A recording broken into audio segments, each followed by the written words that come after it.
Familiar Wilson's Media. Relationships are the story.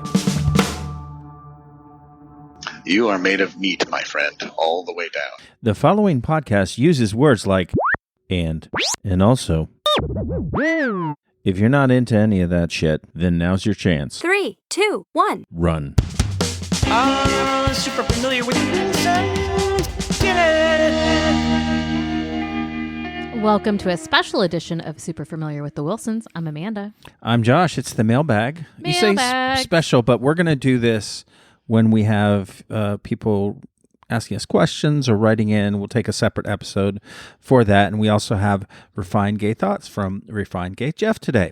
But first, a little bit of news, even though this isn't the regular podcast. I did not sign up for news. I signed up for Mailbag. This is not news for you, but I did want to tell our friends out there, particularly our friend M in Germany. Hello, M. That the oldest son, Daniel, he's in his mid-20s, early to mid-20s, and he'll be 25 this year, so flat out mid-20s. He has decided that he wants to learn German. Yes. Which listen, I didn't even learn Spanish when I was getting graded on that. And like and living in a city where everyone spoke Spanish. Right. That you that as could well. not have gotten more immersed.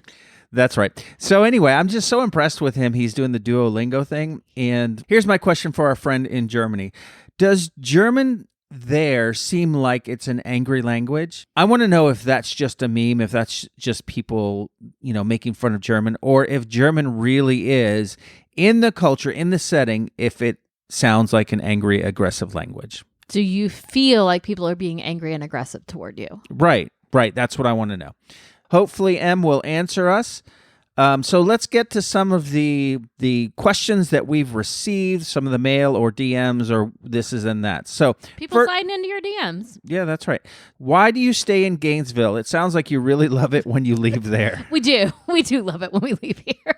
I don't think it's that we don't love Gainesville. I mean, I've been here for a really long time. I'm from Central Florida. I like Gainesville more compared to where I grew up. But I think you and I both really love a city vibe. We love a walking city experience. That is not what this is. We live in a university town. I work in academia. There's really great sports. So there are really good things about being here, but we don't have fabulous restaurants. We can't just go and walk and walk and walk. In the city and in an urban setting is right. We can certainly walk into the woods and perhaps they shan't find us again.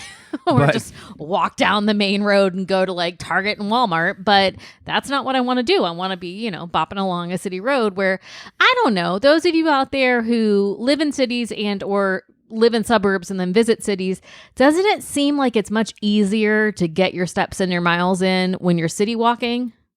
It's just easier and less, I don't know, like drudgery to get your steps in when you're walking down a city block. I don't know how people walk on treadmills. Like, to me, that is akin to torture. And I don't care if you've got a screen in front of you that's got like a fake city, or I certainly can't watch anything. My brain doesn't have enough bandwidth to concentrate on being balanced on a treadmill and then watching what's happening on Judge Judy. I don't have that bandwidth. No, I need to be walking for a purpose. I most definitely can be on a treadmill and watching something. I used to do it all the time. Okay, so the question was, why do you stay in Gainesville? Well, we have family here. And we like it well enough. We have friends here and we have children in school here, and that's why we stay in Gainesville. Who knows where we'll be in 4 years? I don't know. We'll see. Does anyone want for the Wilsons to come live in their town? Drop us a line, familiarwilsons@gmail.com. All right, here's the second question. Whatever happened with the end of Winthrop's soccer season? I don't think we ever wrapped that up. I don't think we did. I don't remember doing that because we recorded a day or two before. I don't know. And then we didn't record after. I don't remember anything anymore. So how the soccer season ended up is Winthrop got the Golden Boot Award? Yeah, that's what his coach said. We didn't see any awards, but basically he got a Golden Boot Award. Well, they all got a little medal. They all got a medal and they all got a trophy. But then he was saying that Winthrop got the Golden Boot, which I guess means he's a good kicker or something. I don't know. Winthrop's season ended well. They won their last string of games. I think they lost. This rec league for this age doesn't keep score, like record of the season. They keep like individual game scores, but unless you're really tracking it, I think they lost a couple, won the majority. There were 8 games. I think they won 5 and lost 3. All right. We are of a divided household right now because spring season starts at the end of March. We've been taking a break. Winthrop has decided he does not want to go back. Mother and father of Winthrop have decided we want Winthrop to go back because 1, it's really great exercise, and 2, he's decent at it. So, and once he gets there, he's fine. So we will let you know how that shakes out. We will see. All right, next question. Do you all have things that you don't or won't talk about? Yes. Okay, Next question. What strange things are in your social media algorithm? This one comes from the Belsons and actually is a question that they had on their podcast. But I want to ask you, what strange things are in your social media algorithm? Okay, so I don't go down like political rabbit holes with my social media. I watch puppies, kitties, baby goats, farm animals that are like on like rescue farms. And then I have this weird algorithm where I get this one, sometimes I get food videos, but I get this one content creator. And she is right on the line of I can't tell if she's in on the joke or she's not. But she's the person who taught me how to make mashed potatoes by dumping a can of Pringles into boiling water. Absolutely not. Like her videos She did not teach you anything with that. She exposed you to that, and I hope you weren't infected. So I get weird cooking videos. That's my algorithm. Like just weird. And then there's also this content creator. Her name is Benny. I love her very, very much. And she basically does reactions to mostly ridiculous men trying to get attention on the internet. But she does it from a God, I don't even know how to describe it. It's like she also does it from a people of the Lord standpoint, which one of those things we don't talk about is religion, which you're doing right now. So good one. But it's just really funny. So, but she had a video the other day, and it was the video she was reacting to was a woman sitting in a chair and a man in front of her, and he was doing some sort of like demon cleansing, but she had her legs spread wide, and he was trying to pull the demon from her vagina. Yeah, basically. How do you know it wasn't a birth video? No, because it said different something demon. about it releasing her from the demon. Right. Yes. Birth. Yes. Okay. You were pregnant. Well, she was not pregnant. Oh, okay. Well, I'm it was like a yoga. I'm meditation. quite certain near the end of this last pregnancy, you wanted to release the demon. I was screaming for anybody in that hospital to get him out. So there you go. So the weird cooking videos and weird demon releasing from vagina algorithm. My thing that I cannot stand, and it's one of the reasons why I don't go on TikTok anymore, is I can't seem to get rid of the videos of people being caught in caves and they eventually die. I don't know why. I think maybe I clicked on that once and then they're just like, that's what you're going to watch now. They die? Yes. It's yes. Is it Faces of Death? Like No. You don't see them die. It's like it's a graphic and it tells you their story. No, God, that's awful. But it is the worst thing. My God, I hate it so much. And I can't go on TikTok because they won't go away. Even when I press the little buttons that says not interested, they're like, yes, you are. Oh, no. I'd rather watch Vagina Demons. That's a thing. Bedazzling is a thing. Right. Vajazzling. No. Nope. Does that make you have nightmares? I mean, it's not pleasant. It's not pleasant. I don't like it. I'm sorry that happened to you.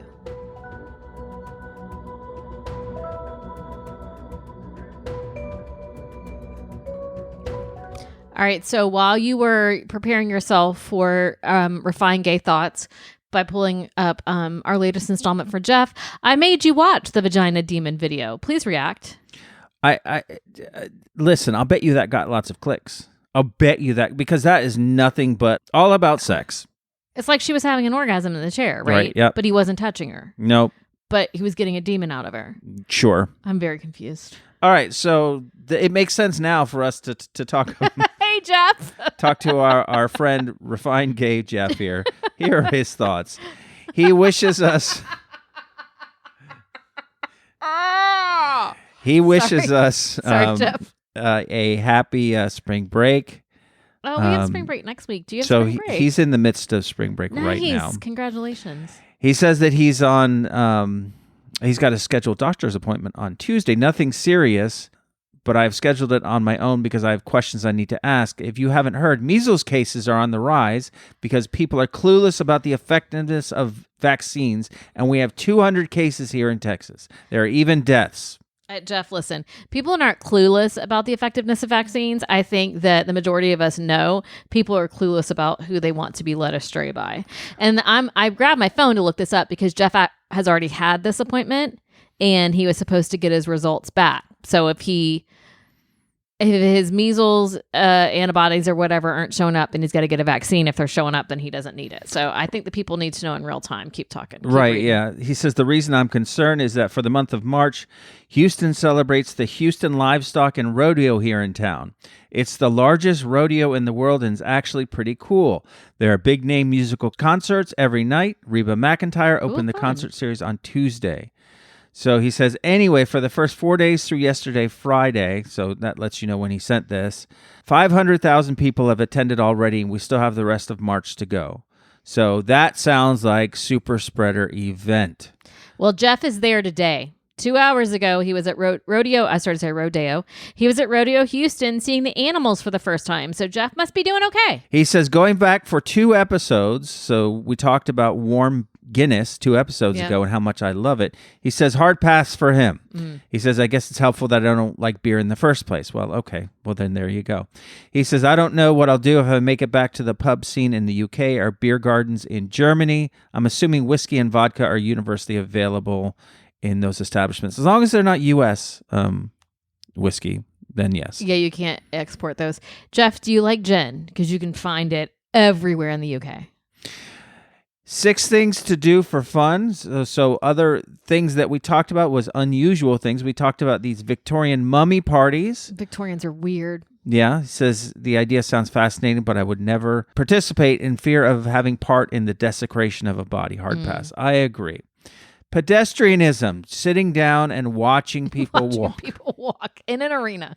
So he draws the parallel between that and in the 80s and 90s, just sitting around a mall and watching people. Did you ever do that? No, but people Were still you the mall people walk. that watched you in the mall? No, I then? didn't mall walk. My mom would go on mall walk. No. I didn't mall walk. Mall watched, sitting and watching people walk through the mall. Have you ever done that? People watching in the mall. I enjoy people watching. I was always working in the mall.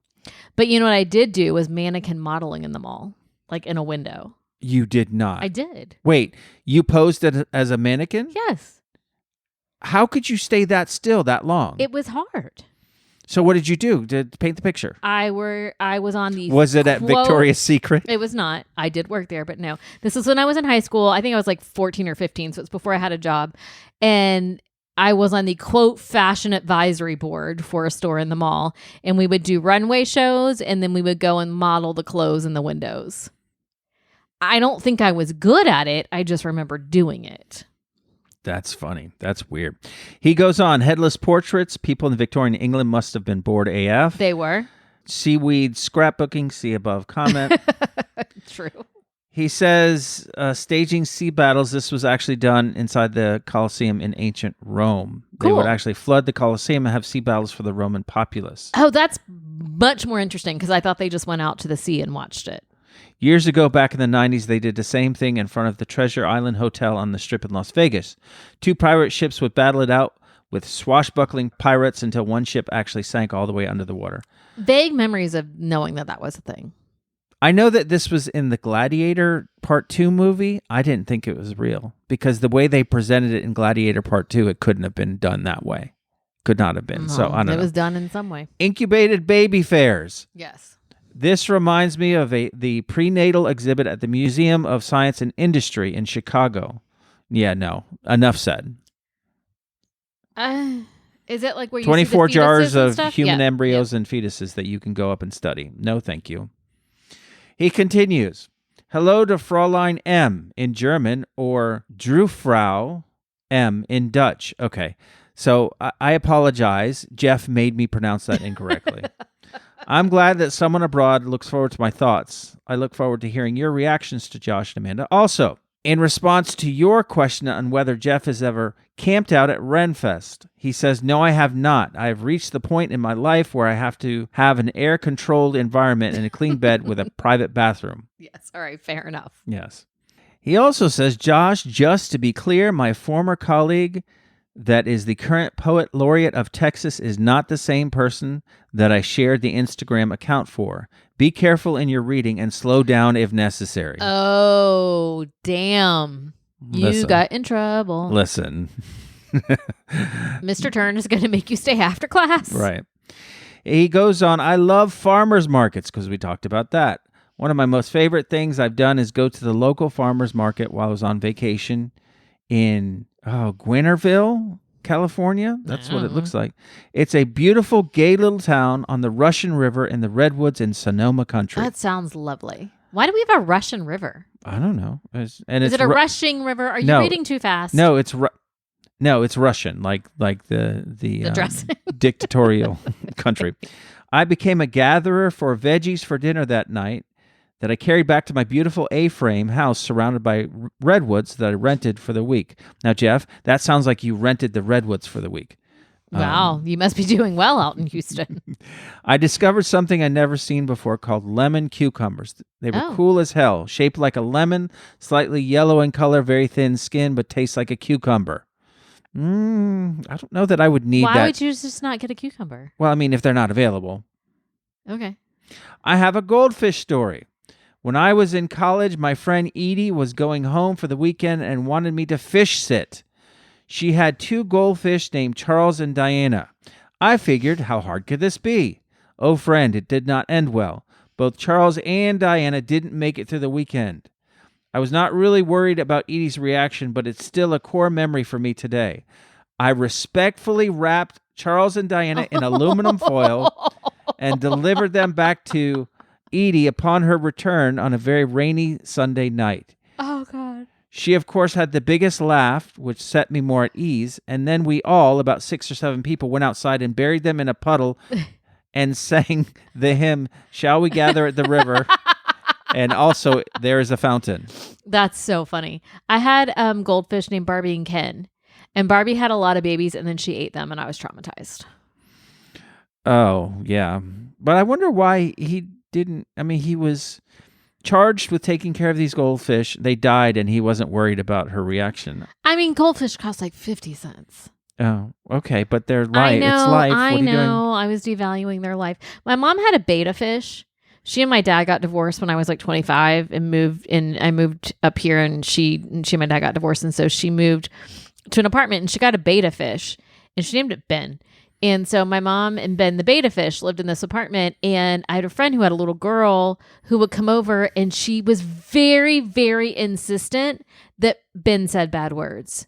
So I then became afraid of Ben, that this like 3-year-old could hear him cursing. Oh, my.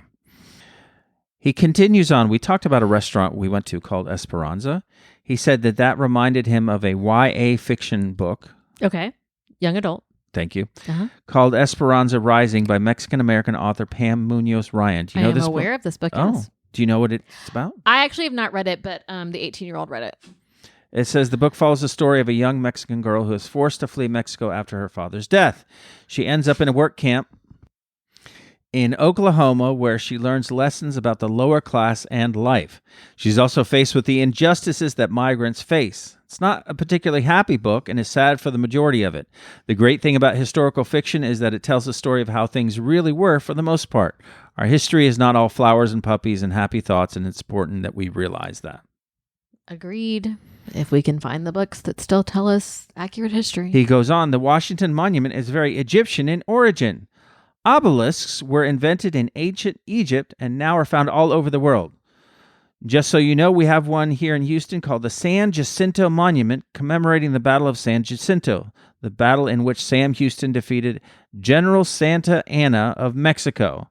I almost said Santa Claus because that was like a knee-jerk. Maybe. Which would be really, really weird history. Sam Houston defeated Santa Claus in Mexico for Texas independence on April 21st, 1836. It is located out on the Houston Ship Channel and is actually taller than the one in D.C. Oh, wow. As every Texan will quickly point out. Well, everything's bigger in Texas. It's not just a saying. He says, I need to tell you that I have become addicted to the Big Bear Lake, California bald eagle live cam this week. I have seen that on your feed, friend. The two bald eagles, Jackie and Shadow, had 3 eggs that hatched this week, and very expensive they are. The live cam went viral, and people throughout the U.S. and world have been watching. Hundreds of thousands of people were so invested in these beautiful, majestic birds and are cheering them on from all over the world. They've been on all the major network news shows this week, National Geographic, Popular Science, and so much more. I have 2 80-inch big screen monitors in my library at school, and the kids are coming in during the day watching. So he has this on, on his in his library there. Shadow brings fresh fish from the lake several times a day for food, and it's just so uplifting to see them both share the birth of these 3 eaglets. If you're interested, Google Big Bear Bald Eagle Live Cam, and you can be a part of the feel-good experience that is sweeping those in the know. He says, I hope you both have a fantastic week, and I'm sure that since I'm off this week, I'll be texting more if you don't mind. But you haven't. We're midweek. So what's up with that? We shall see. We promise we won't post any of the pictures.